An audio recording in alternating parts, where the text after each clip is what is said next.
देखिए बेसिकली मैं corporate trainings वगैरह कर रहा था। एक इंटरेस्टिंग प्रोजेक्ट मेरा चल रहा था, बट ड्यू टू कोविड आपको पता है मार्च 2020 में सब लॉकडाउन हो गया।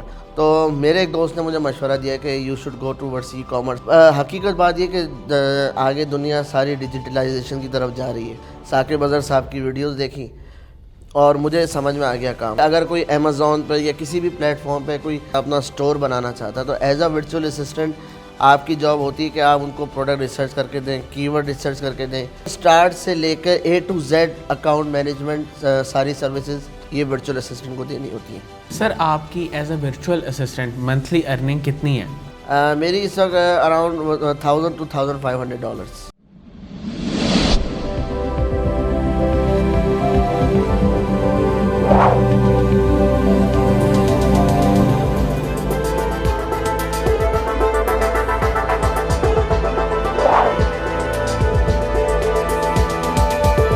अस्सलाम वालेकुम नाजरीन, सीरीज़ ऑफ प्रोफेशनल विजडम के साथ अली रहमान खालिद हाज़िर खिदमत है। आज जो मेहमान हमारे साथ मौजूद हैं वो एक वर्चुअल असिस्टेंट हैं। इन्होंने कॉर्पोरेट ट्रेनिंग की फील्ड में बहुत मेहनत की और काम किया, लेकिन बिल आखिर इनको ये एहसास हुआ कि अगर ये अच्छी अर्निंग करना चाहते हैं तो इन्हें ई कॉमर्स का रुख करना होगा। इसीलिए इन्होंने ई कॉमर्स का रुख किया और वर्चुअल असिस्टेंट की ट्रेनिंग ली और आज ये बतौर वर्चुअल असिस्टेंट अपना काम कर रहे हैं। आइए इनसे मिलते हैं और जानते हैं कि वर्चुअल असिस्टेंट का रोल क्या है और ये क्या क्या काम करता है। बहुत बहुत शुक्रिया समी हाशमी साहब आपकी तशरीफ़ आवरी का। सबसे पहले तो मुझे आप ये बताएं कि आप कॉर्पोरेट ट्रेनिंग से वाबस्ता थे और वहाँ मेहनत और कोशिश कर रहे थे, तो क्या ऐसा हुआ कि आपने ई कॉमर्स का रुख किया और एज अ वर्चुअल असिस्टेंट अपने काम का आगाज़ किया? जी बिस्मिल्लाहिर्रहमानिर्रहीम। सबसे पहले आपका शुक्रिया मुझे यहाँ मदऊ करने का। देखिए बेसिकली मैं कॉर्पोरेट ट्रेनिंग्स वगैरह कर रहा था, ऑन एंड ऑफ मेरी ट्रेनिंग्स वगैरह चलती रहती थी और एक इंटरेस्टिंग प्रोजेक्ट मेरा चल रहा था, बट ड्यू टू कोविड आपको पता है मार्च 2020 में सब लॉकडाउन हो गया, जिसकी वजह से फिर अपना ये एक अनसर्टेनिटी सी आ गई कि पता नहीं कब खुलेगा कब होगा। तो ऑब्वियसली मैं भी घर पे बैठा हुआ था, तो मेरे एक दोस्त ने मुझे मशवरा दिया कि you should go towards e commerce. मैं इनेबलर्स को और दूसरी सबको फॉलो करता रहता था, बट कभी मैंने इसमें जम नहीं किया। तो मेरा दोस्त है अपना ओमान में, उसामा आफाक नाम है, तो उसने मुझसे कहा कि यार you should go towards e commerce. और हकीकत बात ये कि आगे दुनिया सारी डिजिटलाइजेशन की तरफ जा रही है and e commerce is the future. तो मैंने बस अपना यही फिर फेसबुक पे इनेबलर्स को फॉलो सही से करना शुरू किया।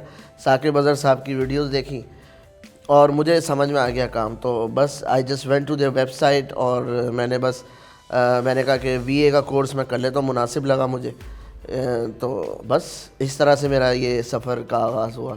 सर एक वर्चुअल असिस्टेंट का क्या क्या काम होता है? देखिए वर्चुअल असिस्टेंट बेसिकली जो काम होता है कि वो सर्विस प्रोवाइड करनी होती है उन्हें क्लाइंट्स को, ठीक है। अगर कोई अमेज़ॉन पर या किसी भी प्लेटफॉर्म पे कोई अपने प्रोडक्ट लॉन्च करना चाहता है, अपना स्टोर बनाना चाहता है, तो एज अ वर्चुअल असिस्टेंट आपकी जॉब होती है कि आप उनको प्रोडक्ट रिसर्च करके दें, कीवर्ड रिसर्च करके दें, ठीक है, लिस्टिंग ऑप्टिमाइजेशन करें, फिर उनकी स्टार्ट से लेकर A to Z account management सारी सर्विसेज ये वर्चुअल असिस्टेंट को देनी होती हैं। ठीक है। सर आपकी as a virtual assistant monthly earning कितनी है?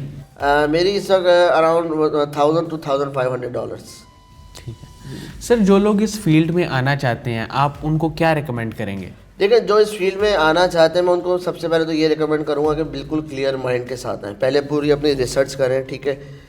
ये ना देखें कि यार अगला बंदा बहुत ज़्यादा पैसे कमा रहा है तो बस फिर मैं भी घुस जाऊँ। देखिए हर फील्ड हर बंदे के लिए नहीं होती है, ठीक है। आप पहले पूरी रिसर्च करें, अपने माइंड को क्लियर करें, अपने विजन को क्लियर करें कि मैंने आगे ये करना है, मैं कर सकता हूँ या नहीं कर सकता। देखिए कोई काम आसान नहीं होता, ये काम भी आसान नहीं है, टेक्निकल काम है, ठीक है। आपकी इंग्लिश बहुत अच्छी होनी चाहिए, रिटन कम्युनिकेशन अच्छी होनी चाहिए। लेकिन अगर किसी की इंग्लिश अच्छी नहीं है तो वो इस बात को लेकर डीमोटिवेट ना हो। इंग्लिश लैंग्वेज कोर्सेज हैं यूट्यूब पर, वैसे भी आप जाके पहले वो कर लें। साथ में कम्युनिकेशन स्किल्स आपको आ जाएंगे टाइम के साथ साथ। जब आप कोर्स में इनरोल होंगे, मेंटोर्स के साथ मिलेंगे, जो एक्सपीरियंस लोग हैं उनके साथ मिलेंगे, बैठेंगे, तो कम्युनिकेशन स्किल्स आपको खुद ही बेहतर हो जाएंगे। तो जो आना चाह रहा है तो पहले वो अच्छी तरह रिसर्च करें। फेसबुक पे ग्रुप्स बने हुए हैं, ठीक है, इनेबलर्स का ग्रुप है, उससे ज्वाइन करें। फिर इनेबलर्स आपको इनेबलर्स वीडियो सीरीज़ का वो देता है कि आप जाएं वो इनेबलर्स वीडियो सीरीज़ लें, ईवीएस देखें। आप ईवीएस देखें, उसके बाद आपको बहुत सारी चीज़ें क्लियर हो जाएंगी। देन यू कैन डिसाइड कि मुझे कौन सा कोर्स करना चाहिए, मुझे इस फील्ड में आना चाहिए कि नहीं आना चाहिए। कि देखें, क्योंकि ये काम भी टाइम मांगता है, ठीक है। अगर आपने वर्चुअल असिस्टेंट बनना है तो आपने दिन के 4 से 5 घंटे आपने इसको देना है। ठीक है सर, आपके ख्याल में अब तक आपने सबसे बड़ी प्रॉब्लम जो इस फील्ड में फेस की वो क्या है? देखिए, सबसे बड़ी प्रॉब्लम एक तो ये है कि थोड़ी बहुत सैचुरेशन होती जा रही है, लेकिन बात वही है कि आप अपने आप को किस तरह से पेश करते हैं क्लाइंट के आगे, ठीक है। और दूसरी जो मैंने प्रॉब्लम देखी, मतलब मेरे साथ तो नहीं हुई, लेकिन मैंने देखा लोगों को जहाँ स्ट्रगल करते हुए प्रॉब्लम फेस, वो उनकी कम्युनिकेशन है, मिसकम्युनिकेशन। अब ये हमारे यहाँ मसला है कि लोग जो वर्चुअल असिस्टेंट का कोर्स कर लेते हैं, बहुत ज़्यादा मिसकम्युनिकेशन भी कर देते हैं क्लाइंट्स के साथ, जिसकी वजह से देखें क्लाइंट जो है वो पैसे इन्वेस्ट कर रहा है, ठीक है। अगर कोई बंदा अपना 20 से 25 हज़ार डॉलर लगा रहा है तो ये काम छोटा नहीं है। आपने उसको फिर प्रॉपर सर्विस देनी है, आप उसमें मिसकम्युनिकेशन नहीं कर सकते। लेकिन मैंने जो देखा है यहाँ पे लोग बहुत सारे, मतलब देखिए हर फील्ड में अच्छे और बुरे लोग होते हैं, ठीक है, लेकिन बहुत सारी जगहों पे अगर मिसकम्युनिकेशन हो जाए तो देखें आप क्लाइंट की इन्वेस्टमेंट आपकी डूब सकती है। तो ये सबसे बड़ी प्रॉब्लम है जो मैंने देखी है लोगों में। सर, इस सारे सफ़र में कौन लोग थे जिन्होंने आपको मोटिवेट किया और वो आपको इस फील्ड पे आने पे मजबूर किया? मजबूर तो मुझे खैर किसी ने देखा, कोई मजबूर नहीं कर सकता आपको, लेकिन हाँ जिन लोगों की मोटिवेशन थी उसमें मैं सबसे पहले अपने दोस्त का नाम लूँगा, उसामा आफाक, जो ओमान में होते हैं। उन्होंने मुझसे जनवरी 2020 से पीछे पड़े हुए थे कि start following them and you should go in this field, और यहाँ पे जाके काम करना चाहिए। तो सबसे पहले तो वो जिसकी वजह से मैंने यहाँ पर अपना सफ़र का आगाज़ किया।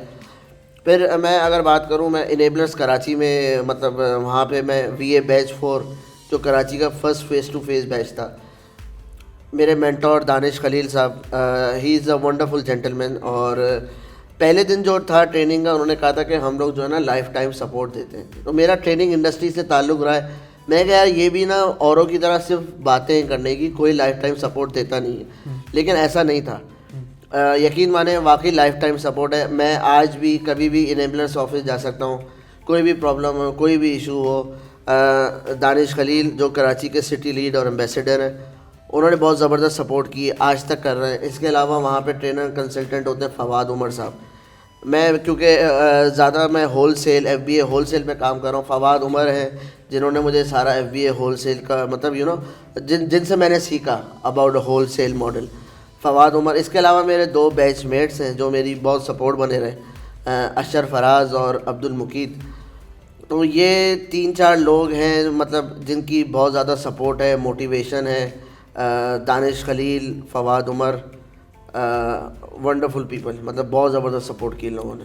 सर, जो लोग ई-कॉमर्स की फील्ड में आना चाहते हैं उनको आप क्या सजेस्ट करेंगे कि वो अपने किन स्किल्स को पॉलिश करके फिर यहाँ पे आएँ? देखिए स्किल्स, देखिए कुछ स्किल्स होते हैं जो आपके अंदर नेचुरल होते हैं, ठीक है। कुछ स्किल्स जो है वो टाइम के साथ पॉलिश हो जाते हैं। But to enter in this field, सबसे पहले तो आपकी कम्युनिकेशन स्किल, आपकी रिटन इंग्लिश रिटन स्किल्स आपके अच्छे हो। और ये 2 स्किल्स हैं बेसिक स्किल्स जो आपको अच्छे करने। हाँ, बेसिक कंप्यूटर नॉलेज होनी चाहिए आपको कि एक्सेल पे किस तरह से शीट्स बनानी है, ठीक है।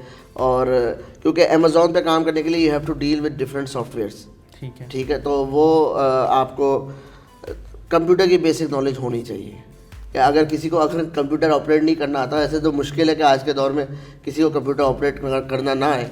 तो ये बेसिक स्किल्स हैं जो आपकी आनी चाहिए, and then you can enter this field. उसके बाद फिर आप देख सकते हैं कि आगे वो स्किल्स आप पॉलिश कर सकते हैं कि नहीं कर सकते। सर, आपने ये सारा काम कितने अरसे में सीखा? देखिए, सीखने सिखाने का सिलसिला तो अभी भी चल रहा है, सही है। अभी भी मैं लर्निंग स्टेज पर ही हूँ, ठीक है। ऑल्दो मैंने कुछ मल्टीपल लॉन्चेस किए हैं, UK में, UAE में भी होने वाला है, USA में स्टार्ट हो चुका है। तो वो ये फील्ड ऐसी है जिसमें आप ये नहीं कह सकते कि मैंने सब कुछ सीख लिया है, ठीक है। बल्कि मैं कहता हूँ ज़िंदगी में कोई भी फील्ड ऐसी नहीं जिसमें आप कह सकते हैं कि मैंने सब कुछ सीख लिया, ठीक है। जिस दिन आपने ये कह दिया कि मैंने सब कुछ सीख लिया, उस दिन आपकी लर्निंग ख़त्म। तो ये सीखने सिखाने का अमल ये तो चलता रहेगा, क्योंकि ये फील्ड ऐसी है, इसमें रोज़ कोई ना कोई नई जिद्दत आएगी, आपको वो सीखनी पड़ेगी। तो ये तो मैं कह नहीं सकता मैंने सब सीख लिया, ये तो चलता रहेगा। सर, साकिब अज़हर साहब का एक विज़न है, वो चाहते हैं कि पाकिस्तान में लोगों को बेरोज़गारी से निकाल के रोज़गार दिया जाए। उनके विज़न को आप कैसे देखते हैं? देखो, बहुत ज़बरदस्त विज़न है। साकिब अज़हर साहब ने जो काम किया है, मतलब उनसे पहले भी कुछ लोगों ने स्टार्ट किया, उनके बाद भी कुछ लोगों ने स्टार्ट किया। देखिए, जो लीडर होता है ना, लीडर ही लीड्स फ्रॉम द फ्रंट, ठीक है। साकिब अज़हर साहब की ज़बरदस्त बात यह है कि वो he leads from the front, he is on the ground. Pakistan में बैठ के वो काम कर रहे हैं, बाहर से बैठ के इंस्ट्रक्शन नहीं दे रहे। ज़बरदस्त चीज़ और ये है कि ही एम्पावर्स हिज पीपल। देखें, एक लीडर की अच्छी बात ये होती है कि वो अपनी टीम को एम्पावर करे। आपको इनेबलर्स के प्लेटफॉर्म पे कहीं वन मैन शो नज़र नहीं आएगा। आपको वहाँ पे साकिब अज़हर साहब भी नज़र आएंगे, आपको वहाँ सज्जाद नसीर भी नज़र आएंगे, आपको वहाँ फ़र्रुख मलिक भी नज़र आएंगे, दानिश खलील भी नज़र आएंगे, फवाद, आपको सारे ट्रेनर्स नज़र आएंगे जो उस प्लेटफॉर्म से लोगों को फ़ायदा पहुँचा रहे हैं। जब साकिब अज़हर साहब जो एक इको सिस्टम बनाना चाहते हैं जहाँ सारे लोग इनेबल हों, सारे लाइक माइंडेड पीपल जमा हों, सही है, सब एक दूसरे की मदद से, देखिए ये इको सिस्टम क्रिएट होगा तो यकीनन बेरोज़गारी पे बहुत असर पड़ेगा और पड़ रहा है, ठीक है। बहुत सारे लोग, मतलब मैं अपनी मिसाल, मैं खुद स्ट्रगल कर रहा था, बट लास्ट 8 to 10 मंथ्स अल्हम्दुलिल्लाह काफ़ी चेंज आया लाइफ में। इसी वजह से आया क्योंकि उस बंदे का विज़न है, साकिब साहब का मिशन है और अल्लाह ताला उन्हें उस पर कामयाब करो और इंशाअल्लाह ताला वो कामयाबी की तरफ जा रहे हैं, नज़र आ रहा है सबको। प्रेसिडेंट ऑफ पाकिस्तान से मुलाकात हुई, फिर अभी चैम्बर ऑफ कॉमर्स का वो स्टार्ट करने जा रहे हैं, तो नज़र आ रहा है कि एक बंदा ग्राउंड पर रहकर फ्रंट से वो लड़ रहे हैं, फ्रंट से वो काम कर रहे हैं। बिल्कुल ऐसे, ठीक है, तो इंशाअल्लाह ताला अल्लाह ताला उन्हें कामयाब करेगा। बिल्कुल। सर, आप आगे ई कॉमर्स की फील्ड में ट्रेनिंग में जाना चाहते हैं? बिल्कुल, मौका मिला तो क्यों नहीं जाना था। मैं मतलब खुद भी ट्रेनर रहा हूँ, मतलब अभी भी करता हूँ और कोई मौका मिला इस तरह से। देखें, ट्रेनिंग में जब मैं आया था, कॉर्पोरेट ट्रेनिंग में, मेरे उस्ताद हैं मतलब कामरान रिजवी साहब और इवन कासिम अली शाह साहब को भी मैंने जो सुना है, तो उनका यही कहना था कि यार देखें, आपके पास जो नॉलेज आई है ना, आपने वो नॉलेज स्प्रेड करनी है, ठीक है। As a trainer, as a teacher, आपका काम है कि मेरे पास जो नॉलेज है मैं लोगों में फैलाऊँ, वरना वो नॉलेज अगर मैं अपने अंदर ही जमा करता रहूँगा, नॉलेज ख़त्म हो जाएगी, ज़ाया हो जाएगी, तो उसका फ़ायदा नहीं है। हम अभी भी क्योंकि अब मैं एक सीनियर उसमें पहुँच गया हूँ, VAS में, मतलब मैं बैच 4 में था, अब बैच 5, बैच 6 आ चुके हैं, तो हम अभी भी जहाँ जहाँ लोगों की मदद हो सकती है, हम जूम पर नए बैच की सेशंस दे देते हैं, ठीक है। उनको बता देते हैं भाई किस तरह से प्रोडक्ट रिसर्च करनी क्या है, ये हमारा काम है। हम अगर सीख रहे हैं, हम उसको, उस नॉलेज को आगे बढ़ाएं, ये हमारा काम है, हर किसी का काम है ये। तो ऑब्वियसली मुझे अगर ऐसा कोई मौका मिला, रोल मिला, तो मैं ज़रूर करना चाहूँगा। सर, कासिम अली शाह साहब के काम से, उनकी वीडियो से आप वाकिफ़ हैं, बिल्कुल। उनके बारे में आप क्या कहेंगे? कासिम अली शाह साहब के बारे में जितना कहें वो कम है। कासिम अली शाह साहब ख़ुद एक बहुत बड़ा रोल मॉडल है, इंस्पिरेशन है इस पूरी कौम के लिए। मैं ख़ुद भी ट्रेनिंग करता हूँ तो मुझे बहुत ज़्यादा कंटेंट कासिम साहब की वीडियोस देखकर मिलता था। अभी भी मुझे बहुत सारी बातें उनकी याद है जो मैंने ट्रेनिंग्स में जाकर वो डिलीवर किए हैं, जो करता था जब ट्रेनिंग करता था कासिम साहब की। तो कासिम साहब ने भी मतलब बहुत ज़बरदस्त काम किया, मतलब कि जो है कि सोच लिखा हुआ है, सोच बदलेगी तो पाकिस्तान बदलेगा। बिल्कुल ऐसा ही है, हमें अपनी सोच बदलने की ज़रूरत है और अल्लाह ताला कासिम अली शाह साहब को मतलब और इसी तरह से तौफीक देता रहे, लोगों की सोच बदलती रहे और इंशाअल्लाह फिर यकीन है पाकिस्तान भी बदलेगा। बहुत बहुत शुक्रिया समी हाशमी साहब, आपकी वक्त का, आपकी तशरीफ़ आवरी का। नाज़रीन, मुझे उम्मीद है कि इस इंटरव्यू से आपको ई कॉमर्स के बारे में पता चला होगा और वर्चुअल असिस्टेंट के रोल के बारे में पता चला होगा। इसी उम्मीद के साथ कि अपना बहुत ही ख्याल रखिएगा। इंशाल्लाह दोबारा हाजिर होंगे एक नए इंटरव्यू के साथ। अल्लाह हाफ़िज़।